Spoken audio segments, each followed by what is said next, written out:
Good evening and welcome To The Point. This evening with the distinguished gentlemen, we'll be discussing Egypt and the United Arab Emirates in light of the latest visit by the Egyptian Premier to the UAE, potentials, areas where we can jointly cooperate, and much more will be under discussion. With us this evening is Engineer Hassan Shaban, former Vice Chairman of the Weft Party and the Farmers Syndicate, a title I know you're happy to always...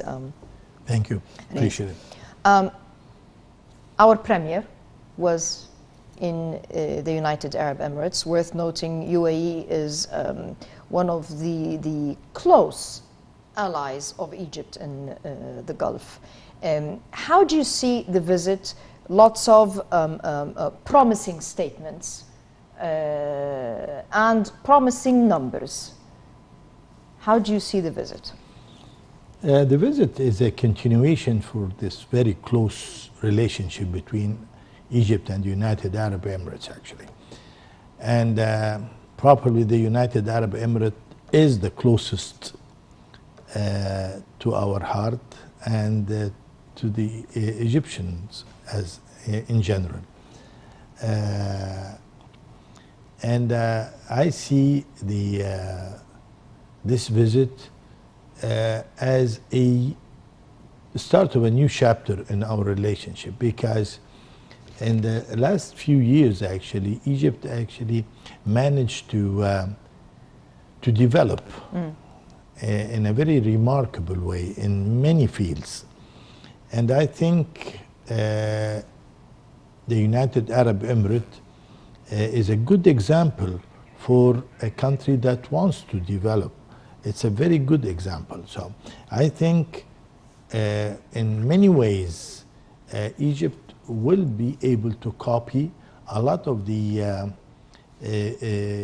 projects that, very impressive projects in the United Arab Emirates in Egypt. I hope that the outcome of this visit will be the increase of the investments, the United Arab Emirates investments in Egypt, governmental investments, as well as the private sector in the United Arab Emirates. There is a lot of fields that, that both countries can work on. The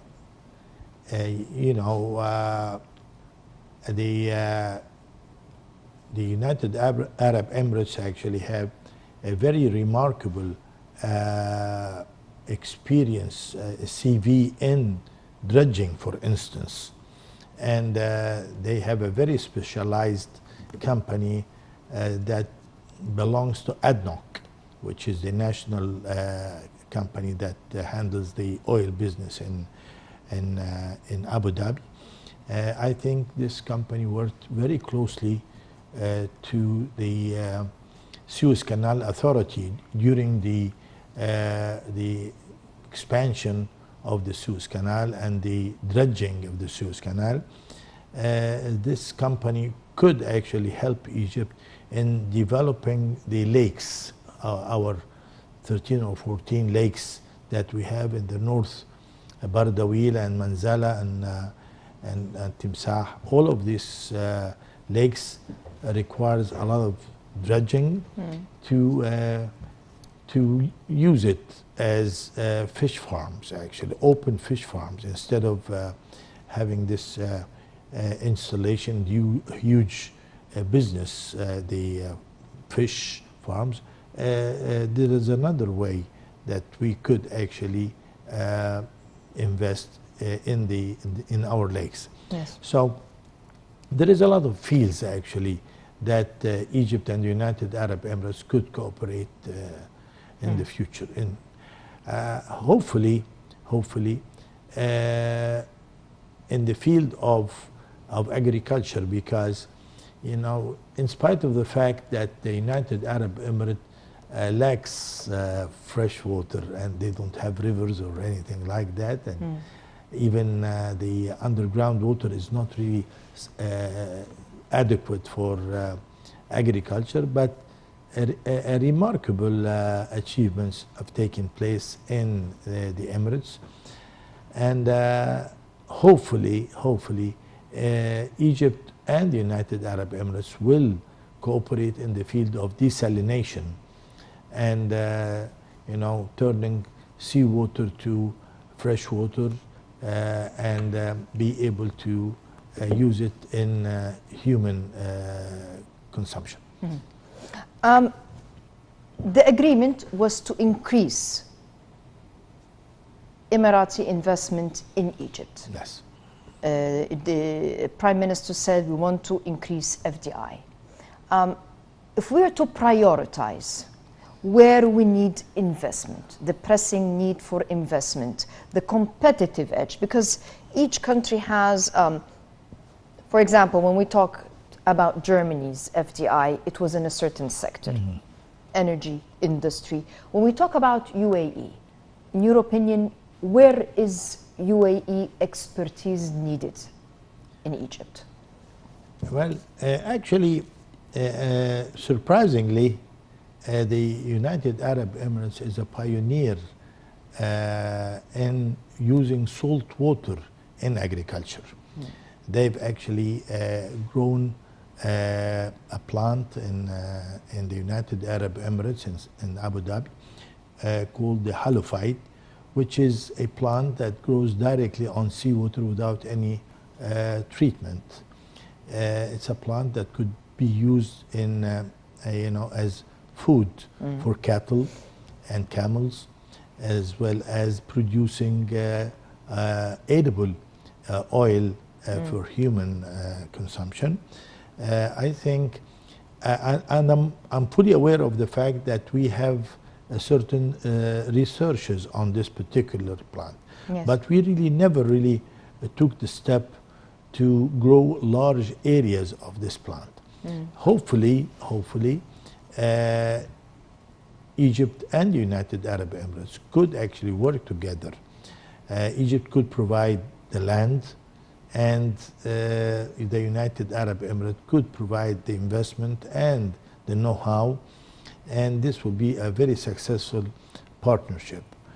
I think also the United Arab Emirates have a very good experience in logistics, like in Jabal Ali or in Saadiyat Island in Abu Dhabi, or in Musaffah in the industrial area in Abu Dhabi. And I think there is a dream project that I hope that it will materialize one day. It is similar to the highway that links Alexandria to Cape Town.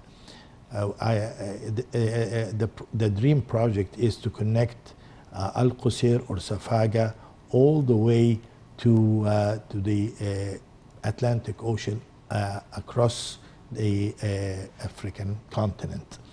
This will help all the closed countries that do not have ports on either seas, neither the Mediterranean nor the Red Sea nor the Atlantic, to use this particular highway, and it will enhance the activities in Egypt, of course, to be the gate of this highway all the way across Chad and Gabon and all the way to Senegal.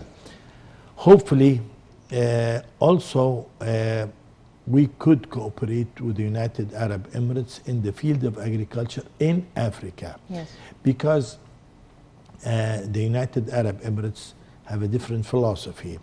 They stopped in a certain way growing certain crops in the United Arab Emirates, and they actually have plantations in Africa.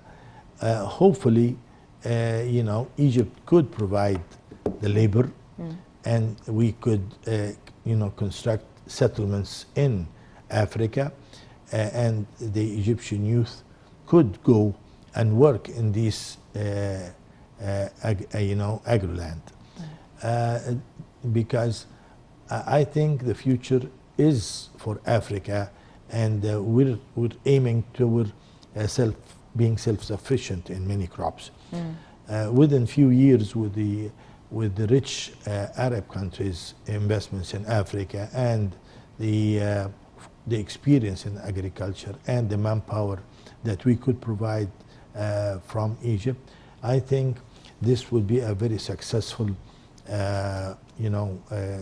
team, very successful team. Agriculture, in your opinion, why do you want the UAE to invest in that sector specifically?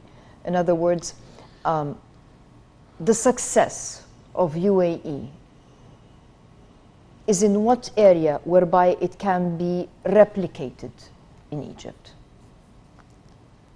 To be honest with you, management, successful management is the name of the game in the United Arab Emirates, actually. I've witnessed the growth in the United Arab Emirates since it started, and the key to what the miracle that took place on the ground in the United Arab Emirates is management, successful management, and well-studied projects. Yes. They do not really go and chase mirages, and they know what they're doing. They use expertise in all the fields, and if you compare the United Arab Emirates in the 1971 and today, it is definitely a miracle that took place in this country. Industry. Aside from agro, which industries do you think we need the strong support of UAE right now? Well, considering the raw materials that we have in Egypt, I think number one, we could have a lot of industries that deal with the agricultural products. We could, have a lot of industries that deal with cosmetics and perfumes and get the international and worldwide known brands to manufacture their perfumes and cosmetics in Egypt. We have the right climate, we have the right soil, and we have enough water to to grow these crops. And industry that uses these products will be very beneficial to both the United Arab Emirates and Egypt. Also, sugar, which is already undergoing right now. The United Arab Emirates have a very big investment in the field of sugar in Minya right now, and hopefully this will increase in the future. There is a lot of projects actually that could use agro material in these industries. If we talk about other industries like say marble, fertilizers, we need a lot of investments in the field of fertilizers. Also, there is very specific products in the field of agriculture that still we require, to produce in Egypt, which is potassium, for instance. Hopefully, we will be able to cooperate with the United Arab Emirates in this particular field, and expand our industry in the field of products that deal with agriculture. Generally speaking, because we already have the nuclear that we could build on. We have the base that we could build on and increase the size of our industry in this particular field, the agricultural requirement products. The Egyptian premier said that within the next 3 years, there is a plan to increase exports to almost $100 billion.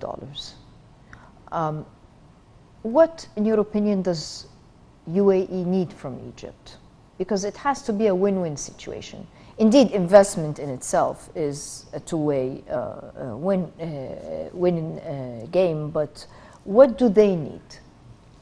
I think Egypt could expand in the field of raising cattle, because we could actually have a deal with the United Arab Emirates. There is a lot of demand for Egyptian slaughtered cattle and frozen. And I think right now we're studying a project that deals with this, concerns exporting frozen meat from Egypt, because the Egyptian regular meat is very favorite in the United Arab Emirates. Most of our products like mango, fruits, generally speaking, are very, very much required in the market in the United Arab Emirates. Textile is also, we could produce special textiles for the regular uniforms in the dishdashas and all this in the United Arab Emirates, and generally speaking in the Gulf, because we have our famous cotton that is very much appreciated, and we should develop this industry that we've neglected for some time. I think all of these investments will lead in the end for a mutual benefit, for Egypt and for the United Arab Emirates. Can Egypt and UAE partnership, which also in the meeting included others, can it help in consolidating efforts in the Arab region to surpass difficulties as a result of COVID, moving on to the Russia-Ukraine war? I mean, we're going through very, very trying economic times.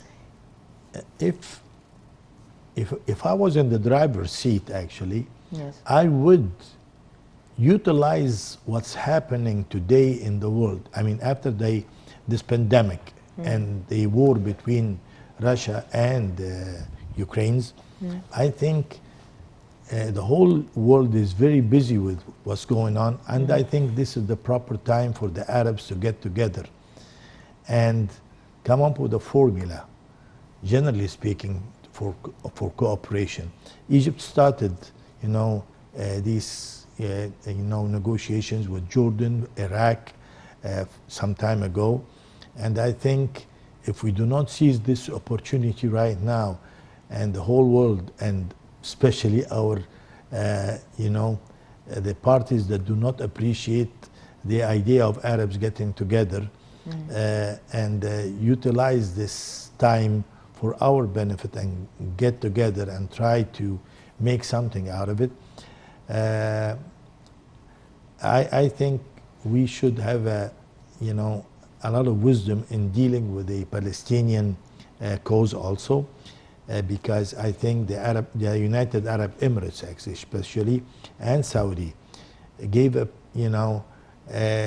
presented a gift to the Israelis, actually, and so far the Israelis did not return the gift. So I think there should be a lot of wisdom from the side of the Israeli government to cool it off and reconsider, because the peace will bring prosperity for both sides. And I think what's happening right now in Jerusalem is not a good sign, or a result, the expected result for the improvement in relationship between the Gulf countries and Israel. I mean, a lot of things should be considered right now, because if this moment will pass, I think all of us in this area will regret it, because there will be new perimeters in the coming era, a lot of new calculations, new powers, and unless we get all together and utilize the resources of the area, and put our disputes aside, we definitely would regret losing this chance, because I think the new powers will always look to this area as a game. I mean, a region that is very rich, very poor, and the backyard of conflicts.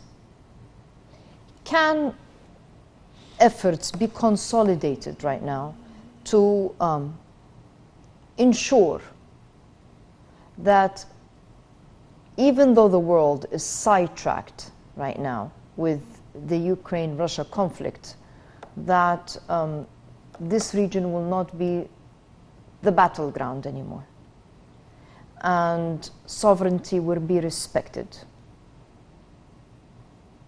Can we reach a consensus of consolidating efforts to achieve that?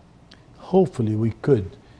President Sisi some time ago offered or proposed a united army, actually, or a united force to maintain peace in the area. This, will relieve Egypt from a lot of financial burdens, and again will provide the required protection to the Arab in the Gulf, as well as North Africa. We all have to consider the fact that right before the Russian-Ukrainian war, the things in Libya, for instance, was boiling. Right now it's a little bit quiet. And I think if we do not seize the opportunity right now to settle disputes in Libya, it will be again late. So recently the Prime Minister of the Minister of Defense of Algeria visited Egypt, and this is a good sign. I think, because Algeria and Egypt are both the neighbors for Libya, and I think we're very concerned that peace should take place. Unless we seize the opportunity of our, traditional, I don't want to say enemies, but the countries that used to have negative plans for us are busy right now. We could actually achieve what we want and get ourselves together. Egypt and UAE, can both countries, money, know-how, and we have plenty of both on both sides, can we reach a stage whereby we can alleviate economic burdens on those suffering in the region, and maybe create a food basket for the world at very dire and trying times? Because I know that on this show we discussed a lot the potential of this region being the food basket. When I say this region, I mean the Arab and African region, being the food basket. Can this be an opportunity whereby, I don't want to sound cruel, but someone's misfortune can be your fortune, by stepping in and grabbing a market share, which is needed? You see, roles are switched now. In the past, we used to be, used. Today, it's our time to wake up and just get ourselves together, because everybody is busy away from the area right now. And I think we all should be wise enough to put the disputes aside and get ourselves together. Sudan is a very good chance if things will cool off a little bit. Sudan have the resources. Even Egypt, we need more explorations, and we, trying to locate the different resources in our country. The area of Darfur and the north of Darfur in our country, all the way to Tushka and Huwainat and all. This is a very important area, and I think it could provide a lot of jobs for both the Sudanese and the Egyptians. I think the lake behind the Aswan Dam, the high dam, is a very good opportunity also to cooperate between the United Arab Emirates and Egypt. I don't think that this lake have taken the right attention from our government, and I think it requires a lot of resources to develop different things, starting raising alligators all the way to fishing in the proper way, and growing tropical plants on the sides. Even the soil that we could get by dredging the lake is very rich, and we could use it, or even sell it, or use it in the land reclamation projects in the north, because it's a very rich soil, and we require a program. As I said in the beginning, it's a management. We need to manage the resources, we need to manage our politics, we need to manage everything should be handled in a very wise and proper way, and we should not let anything up to the chance and luck. Engineer Hassan, Egypt will be hosting COP27 this November. When we talk about any development, industry, what have you, we have to take into account that clean, environmentally friendly. How can Egypt and UAE cooperate on creating a green environmental base, industrial base? Actually, Egypt already started that, to be honest with you, in many fields. We're shifting from industry that causes a lot of fumes and gases to clean industries. And we have really harsh measures right now to control this. But again, still we need to work very hard. If I tell you that certain projects could even change the environment. Egypt, generally speaking, all the deserts are like a big mirror, as I said before, and actually the heat produced from this huge mirror kicks the clouds out of the area. We're a very dry area, and I think in the future we will be able to attract clouds and change the environment, the area, by using artificial and industrial means. I think there is a lot of ways to improve the environmental conditions in the area. Artificial lakes could be used in the back of the or in the eastern desert, the Egyptian eastern desert. All of this requires a lot of studies, and it's been studied before, but we could improve the weather in Egypt, and generally speaking, the area is rich enough to afford getting into environmental projects to improve the weather conditions in the area. Mm-hmm. FDI, what do we need right now to do to increase investment, taking into account that some areas, Europe in particular, in the middle of this battle, is not right now an attractive option for FDI. And those who still have some money and want to invest will look for other opportunities. What do we need to create to ensure that if you're sitting there deliberating which way to go, you would stop here? I think if I was again in the driver's seat, I would consider Sinai is the heart of the Middle East. And I try to turn this place to the oasis of finance. I think we should have a free zone in Sinai, have certain financial and money rules in the area.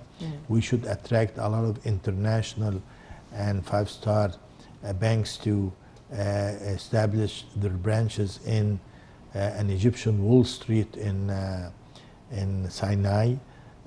We need to reduce the red tape that we have for investors in Egypt. This will make things a lot easier, for investors in Egypt. If we manage to do that and have ideas outside the box and have some imagination, I think Egypt could develop within a few years' time. Concerns worldwide is water. We're blessed. Nile, Red, and Mediterranean seas. The usage of the sea has not yet been maximized. Very true. Can we in any way cooperate to ensure that our resources are extended, or our sources are extended, and serve our ambitious plans in the future? Definitely. You have to consider the fact that we are developing Egypt in so many ways, actually. And the investment of sweetening water and desalinating water is a very expensive investment. And unless we have a full study for the purpose of sweetening, we have sufficient water barely right now. But if you want to establish a new community or an industrial area, or you require to study the whole thing in a very close manner, because you cannot afford to make the wrong decisions. As I said before, the politics that do not have a positive financial return, they're no good politics. So unless the politics have a target to gain profits and support the sustainable development on the ground, it's not really a good politics. So yes, we could have a number of desalination plants along the Red Sea and the Mediterranean. I would like to draw your attention to the fact that there is a lot of information that the Mediterranean water level will rise in the coming future, within the next 50 years, to a certain level. And I think if we are wise enough, we should actually prepare ourselves to protect our delta from that particular danger. I think we need to have a very close look at this fact. Where is the possible weak points in our shoreline facing the Mediterranean, where it is exposed to this danger. If it is the lakes, we should have, certain projects over there. I don't want to, dream of cooperation between all the Mediterranean countries to face the expected climate change that will affect the Mediterranean countries. Shouldn't that, I mean, when you say I don't want to dream, but shouldn't this be one of the key issues that will be addressed in COP27? Hopefully, this will be listed on the agenda, because a lot of countries will be affected if this actually takes place. This will hurt Egypt tremendously, especially Egypt, and the only way to control the level of the water in the Mediterranean is to control the water coming from the Atlantic Ocean across the Gibraltar. And this is also another dream project, to have something, an industrial project that controls the water, rise in the Mediterranean and connect Gibraltar with Melissa in Morocco. These all are ideas, and some people could consider it imaginary projects, but we need to dream in order to materialize successful projects. So with the cooperation with a country like the United Arab Emirates, that actually sent a shuttle or a spaceship to Mars, we could have a very successful partner with us. Education. Is there room for cooperation on that front with UAE? Indeed, there is, actually, and I would like to tell you that, for instance, the Emirate of Sharjah actually announced that they are ready to receive students from Egypt, for instance, and they will be educated freely, free education, free boarding, free housing, everything is free, and maybe pay them an allowance and secure a job for them after graduation. And this is very generous of the Emirate of Sharjah, and I think this could take place in all the universities like in Abu Dhabi. But again, the Emirates is keen to cooperate with us in all the different fields if it requires so. The Emirates is one of the countries that do not hesitate to cooperate with Egypt, and we share the same point of view in politics and the security of the region. One of the aspirations of the Egyptian leadership is to expand our geographical distribution. In the past, UAE, Sheikh Zayed, God rest his soul, invested heavily in creating one of the biggest not cities, but one of the biggest districts here in Giza, so to speak. Can this be another plan or cooperation that UAE contributes, partners with Egypt in expanding use of land? Let me remind you also, not only creating the Zayed district in 6th of October, but after the 1973 war, the United Arab Emirates actually contributed to reconstruct all the houses in Suez city after the war, actually. And that was a very generous help from the United Arab Emirates, Egypt, at that time. Definitely, if with the ambitious programs that our government have, like the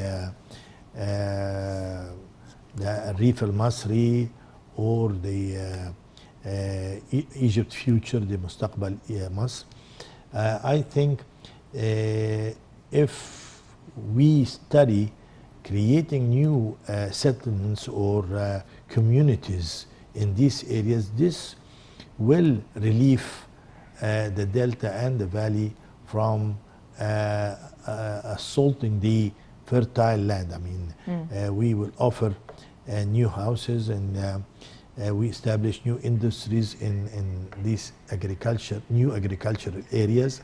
This will attract a lot of the youth of Egypt, and definitely we could have a replacement villages to stop really in attacking the dark soil in the end. But definitely, yes, hopefully, all of these agro land that we are working hard to gain requires infrastructure next to it, and definitely the United Arab Emirates could establish industries that utilize the crops in the new areas, and we could have a complete new villages next to it.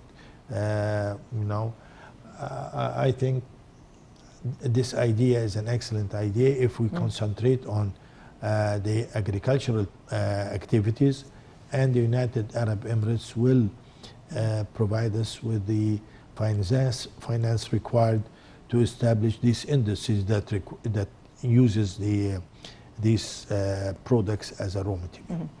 Unfortunately, our time is up. Engineer Hassan Shaban, you were always a dear guest on To The Point. Thank you very much for your fruitful input, and thank you for joining us. To you, the viewers, thank you for welcoming me to your screen since 1998, and goodbye.